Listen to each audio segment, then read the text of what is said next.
Hello students, कैसे आप सभी लोग। उम्मीद करता हूँ मन लगाकर पढ़ाई करते होंगे और अभी मेंस के लिए तैयारी करना है आपको, तो उसके लिए भी लगातार आप मेहनत कर रहे होंगे।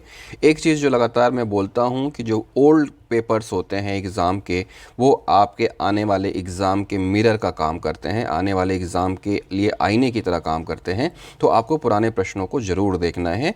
मुख्य परीक्षा 2013 में जो भाषा का पेपर था, उसमें छत्तीसगढ़ी भाषा से कुछ क्वेश्चन आए हुए थे, उसको मैं यहाँ पे आपके सामने ला के रख रहा हूँ। आपको पता है कि छत्तीसगढ़ी भाषा का जो पोर्शन है वो 50 नंबर का है और ये बहुत ही स्कोरिंग सब्जेक्ट है। इसमें आप मैक्सिमम मार्क्स ला के मेन्स में अपना सिलेक्शन जो है वो श्योर कर सकते हैं, क्योंकि जितना ज़्यादा लैंग्वेज आप लैंग्वेज में लेके आएंगे मार्क्स, उतने ज़्यादा आपके सिलेक्शन के चांस रहते हैं। और पहला पेपर होता है, बहुत ज़्यादा लिखना नहीं रहता है, इसलिए आप इसमें ज़्यादा से ज़्यादा स्कोर कर सकते हैं। 140 प्लस अगर स्कोर आपने इस पेपर में कर दिया तो आपके सिलेक्शन को कोई रोक नहीं सकता। मेरा नाम है मनोज सिंह, यहाँ पे आप मेरा परिचय देख सकते हैं।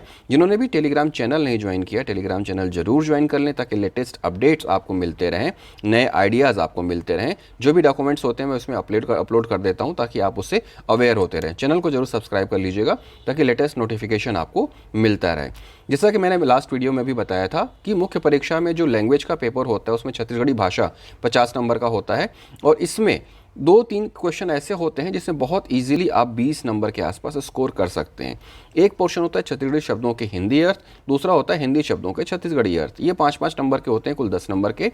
इसके अलावा साहित्य एवं साहित्यकारों के नाम, जो तकरीबन 10 मार्क्स के आसपास के होते हैं।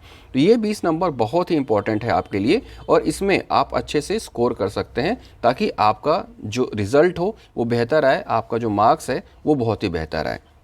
2013 में जो क्वेश्चन पूछे गए थे वो मैं यहाँ पे आपके सामने रख रहा हूँ, ये आपके सामने है।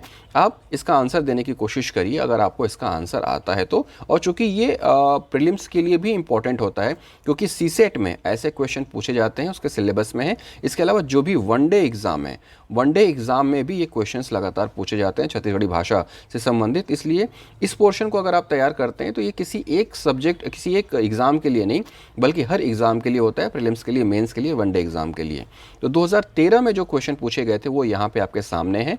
तोता, कबूतर, खरगोश, तरबूज और टांग। तोता, कबूतर, खरगोश, तरबूज और टांग, इसके अर्थ पूछे गए थे। अब चूंकि यहाँ पे छत्तीसगढ़ी शब्दों के हिंदी और हिंदी शब्दों को छत्तीसगढ़ी दोनों पूछता है, लेकिन मैंने हिंदी को एक तरफ कर दिया है और छत्तीसगढ़ी को एक तरफ कर दिया है। यहाँ पे ये पांचों शब्द आपके सामने हैं। अगर आपको इसका आंसर पता है तो इसका आंसर देने की कोशिश कीजिए। कंफ्यूज हो रहे हैं तो स्क्रीन को थोड़ी देर के लिए पॉज कर लीजिए और आंखें बंद करके इसका आंसर याद करने की कोशिश करिए। हिंदी और छत्तीसगढ़ी और इंग्लिश भाषा में ये 3 चीज़ रहती हैं। टाइम बहुत रहता है आपके पास लिखने का, बहुत ही स्पेस रहता है, बहुत ही टाइम रहता है, तो आप इजीली थोड़ा सा टाइम आंख बंद करके अगर कोई चीज़ कंफ्यूज हो रहे हैं तो उसके बारे में सोच सकते हैं।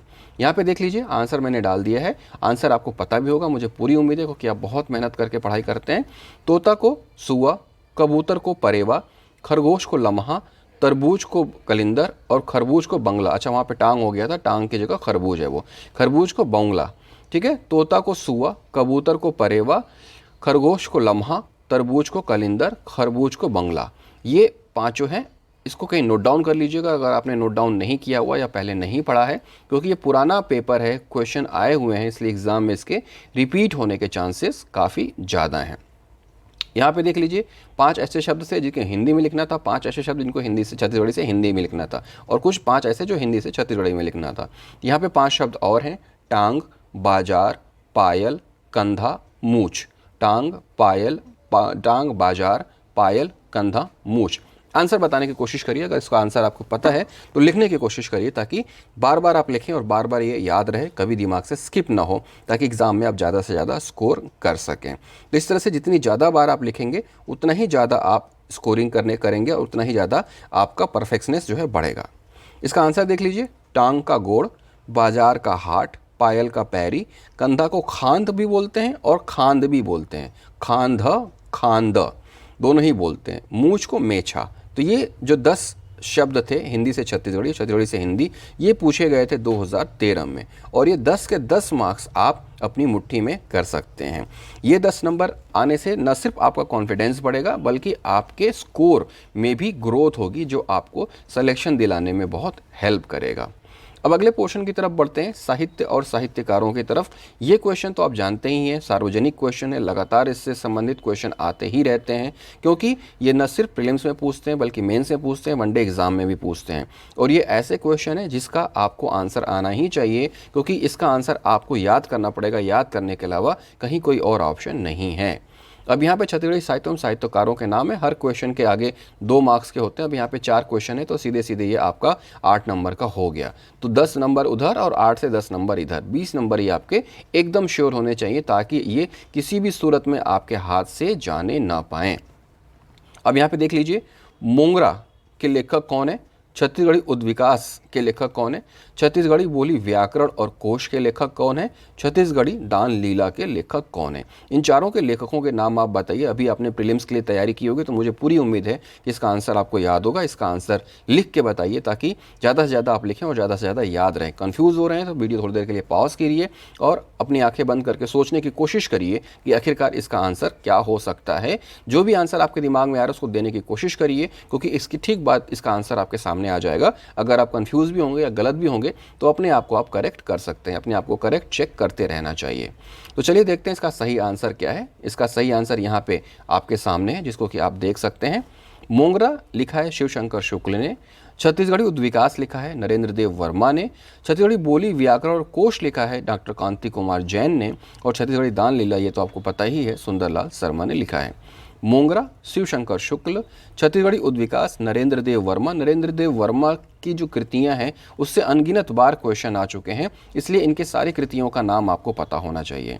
छत्तीसगढ़ी बोली व्याकरण और कोश डॉक्टर कांति कुमार जैन, ये भी आप याद कर लीजिएगा, क्योंकि ये प्रीलिम्स में भी कई बार पूछ चुका है, मेंस में भी ये रिपीट हो चुका है। तो 2013 में पूछा गया था, उसके बाद से 1-2 बार ये रिपीट भी हुआ है। छत्तीसगढ़ी दान लीला आपको पता ही है, सुंदरलाल शर्मा। तो इस तरह से आप अपने क्वेश्चन को देखिए, उसके जो लेखक हैं, साहित्य और साहित्यकार हैं, उनको अच्छे से याद करिए, ताकि ये जो पोर्शन है लैंग्वेज में, छत्तीसगढ़ी लैंग्वेज में, ये आपसे ना छूटे और आपके जो 10 से 20 नंबर के क्वेश्चन हैं वो बहुत ही ईजिली उसको आप ग्रैब कर सकें, उसको आप हासिल कर सकें, ताकि आपका स्कोर बेटर हो। आगे वीडियो में 2014 के इन्हीं 3 पोर्शंस के बारे में बात करेंगे और तीनों पोर्शन के जो क्वेश्चंस एग्जाम में आए हुए हैं उनका आंसर बताऊंगा, ताकि आपकी तैयारी पुख्ता हो सके, अच्छे तरीके से आप उसको देख सकें और आप अच्छा स्कोर कर सकें। लास्ट में एक बार फिर जिन्होंने भी टेलीग्राम नहीं ज्वाइन किया है, टेलीग्राम जरूर ज्वाइन कर लीजिए।